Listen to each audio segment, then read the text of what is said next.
Olá, meus queridos do sétimo ano, tudo bem com vocês? Nós estamos então no capítulo 2, na seção Jeitos de Ser, e esta é a videoaula 2, onde nós vamos falar propriamente dito da nossa seção, ler o nosso texto e compreender um pouco melhor sobre a religião egípcia. Na videoaula número 1 eu fiz uma introdução sobre a religião, sobre os seus principais deuses e também falei sobre como a religião egípcia vê o ser humano, né? Qual a sua visão em relação a como é formado esse ser humano. Então aqui nós vamos ler um pouco no nosso texto e a partir da videoaula número 1 nós vamos ter condição de compreender melhor o texto que segue. Então vamos lá, vocês podem abrir o livro na página 36, onde a gente vai acompanhar todos juntos aí. Pegue o seu livro e acompanhe comigo essa abordagem. Vamos lá? Muito bem. Então diz o seguinte no livro texto. No Egito, a história dos descendentes de Israel se desenvolve por um período de cerca de 400 anos. Isso nós estamos falando do povo de Israel. Vamos conhecer alguns aspectos da religião praticada na região daquele período? Então, essa aqui é uma abordagem da religião egípcia, né? A gente sabe que tanto egípcios como israelitas conviveram, né, durante muitos séculos, tiveram ora momentos de conflito, ora momentos de harmonia e parceria, mas que as passagens bíblicas vão falar muito dessa grande civilização vizinha a Israel. Então, o Egito antigo era politeísta, né, como nós falamos no vídeo anterior, ou seja, as pessoas acreditavam em muitos deuses e deusas que se agrupavam em famílias, né, em unidades familiares, e demonstravam relacionamentos e emoções que, de certa forma, faziam lembrar o mundo dos mortais. Então, a relação entre eles, né, era tanto familiar como também uma relação de parentesco, e também tinham conflitos, tinham problemas, né? Como também o mundo dos seres humanos mortais. Então, muito bem, uma característica muito grande dessa religião é a vida após a morte. Então, a vida após a morte tinha uma grande importância na cosmovisão egípcia, ou seja, cosmovisão é como o mundo é visto por essa civilização, né? Por essa cultura. É a forma de ver o mundo. Então acreditava-se que os mortos ressurgiam para uma vida de fartura, sempre a vida que tinham na terra. Então essa é uma semelhança que tinha. Então se eles tinham vida de fartura aqui, eles iriam ter uma vida também semelhante após a morte. Para isso era necessário que o corpo da pessoa morta, né, do morto, fosse preservado de acordo com os rituais corretos. Então, o ritual de mumificação, né, de embalsamar o corpo, né, tinha que ser feito então pelos sacerdotes, para que ele, feito corretamente, ele pudesse então alcançar a vida eterna. Então, como apenas os altos escalões da sociedade tinham condições de arcar com os preparos da mumificação, o restante da população era enterrado diretamente na areia, com os artigos essenciais para a outra vida. Então aquilo que era importante, né, os utensílios que eram importantes para viver a outra vida, né, a vida eterna, eram enterrados junto com a pessoa. Aqui a gente tem uma citação de um grande estudioso, né, das religiões, que é o Yves Lambert, que diz o seguinte: pratica a justiça enquanto estiveres na terra, reconforta os que choram, não oprima a viúva e o órfão, e não defraudes um homem da propriedade paterna. Ou seja, né, a herança dos pais. Isso era muito comum, visto que a terra ainda não é propriedade, né, que você pode vender, que você pode comprar. A terra era ligada às famílias, né, era doada ou trocada, né, pelas famílias da época. Então, era o principal e maior bem de toda uma geração. Bom, aqui a gente tem ao lado, né, a foto de Osíris, né, representação de uma estátua, né, do deus Osíris, que é o deus dos mortos e o deus do renascimento.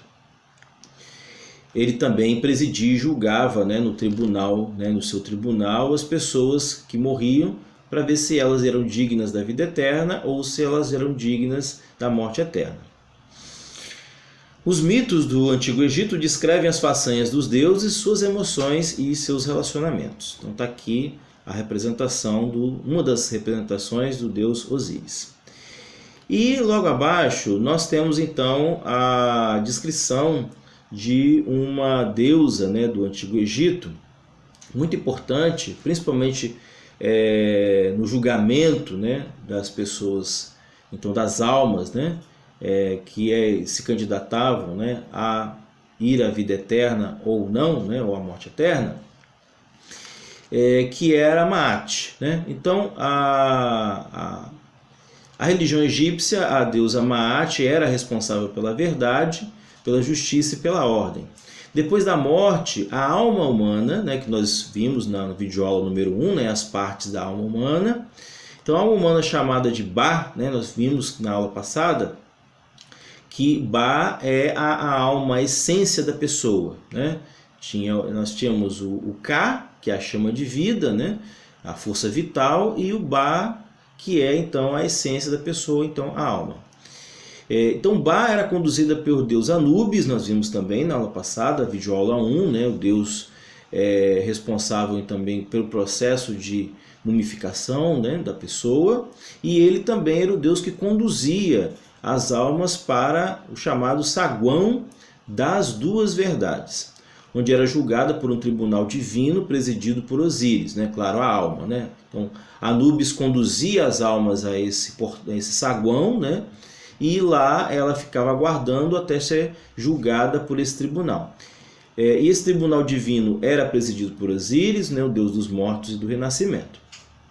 O coração da pessoa, e isso que é importante, né, aqui também, o coração da pessoa era colocado numa balança, que é a balança de Maat, né, que tinha como contrapeso uma pena da deusa. Então a gente vê a representação aqui da deusa Maat, né, alada, né, ou seja, com duas asas, e também uma pena também na sua cabeça, que é justamente a pena usada para pesar o coração das pessoas. Então, de um lado da balança se colocava uma pena, do outro lado se colocava o coração.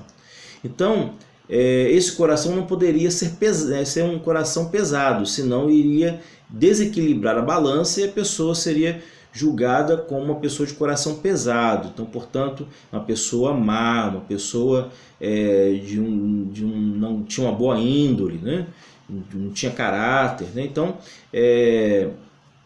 a alma somente entraria no mundo dos mortos se seu coração fosse íntegro e justo. Portanto, então, mais leve do que a pena de Maat. Se fosse mais pesada que a pena, né, essa pena, inclusive, era a pena de avestruz, né?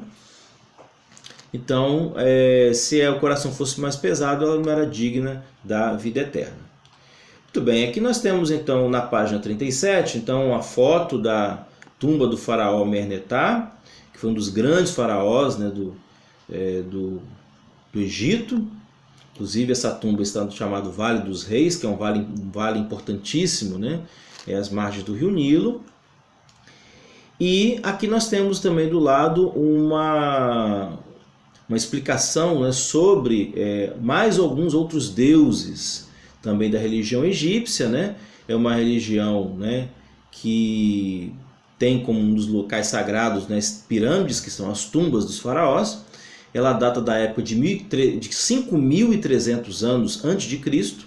E aqui a gente tem outras divindades, outros deuses, né?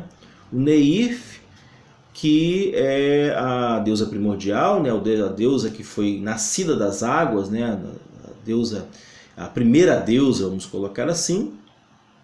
O Aton, ou Atum, que é o deus da criação, né, como eu falei, né, o deus da criação ele varia, né, de acordo com os centros religiosos egípcios, né, nesse caso aqui é o Aton. O Ra, que é o deus do sol, nós vimos também lá, né, na aula anterior, né? E dois deuses que não estavam na aula anterior, não são citados, mas são citados aqui, que é o Nut e Geb, né, que são um casal, né? Nut é o céu e Geb é a terra. E esse casal, ele, né, na história da criação do mundo, né, segundo a a mitologia egípcia, esse casal é separado por Shu. Shu é o ar, né? Então esse casal está junto e de repente ele é separado. E é separado pelo ar, né?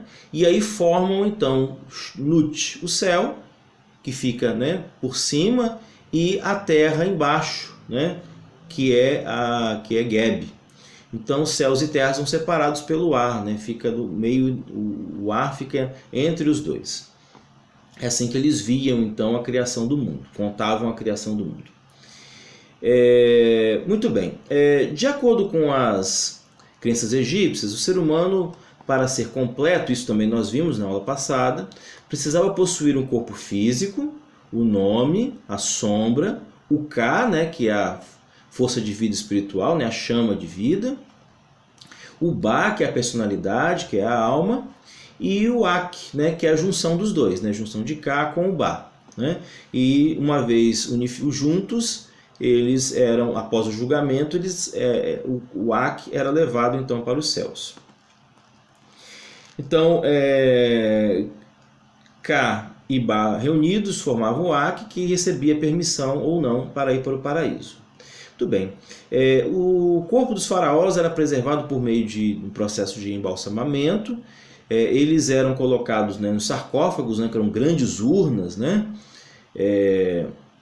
E eram colocados dessas câmaras mortuárias, né, que eram as pirâmides, né, que eram as tumbas, né, dos faraós, e eram acompanhados dos suprimentos para abastecer a pessoa na vida após a morte. Então os utensílios, tudo a comida, a bebida, inclusive era colocado também nessas pirâmides, né, e os utensílios também para que a pessoa então pudesse viver uma vida de fartura após a sua morte. Então, no geral, além dos bens necessários para a vida no paraíso, os mortos também eram enterrados com textos. Né? Então você tinha também os escribas, né, dos grandes, né, faraós, dos grandes funcionários, né, da corte do faraó. Eles eram enterrados também, além dos seus utensílios, além dos suprimentos, também textos que ajudavam durante o julgamento, né, que era realizado no tribunal de Osíris. Muito bem, então aqui a gente tem duas atividades, né? A primeira atividade, vocês vão encontrar o que significa a expressão estar com a consciência pesada, né? Que é uma expressão que a gente usa hoje, e depois a gente tem na letra B, a segunda pergunta, que vocês também devem responder no livro: como será a consciência de uma pessoa cujo coração é íntegro e justo? Né? Muito bem, essas duas perguntas devem ser respondidas então no seu livro, e a gente então encerra essa videoaula número 2, onde nós conhecemos um pouco mais sobre a religião egípcia. Um grande abraço, meus queridos, e até a próxima!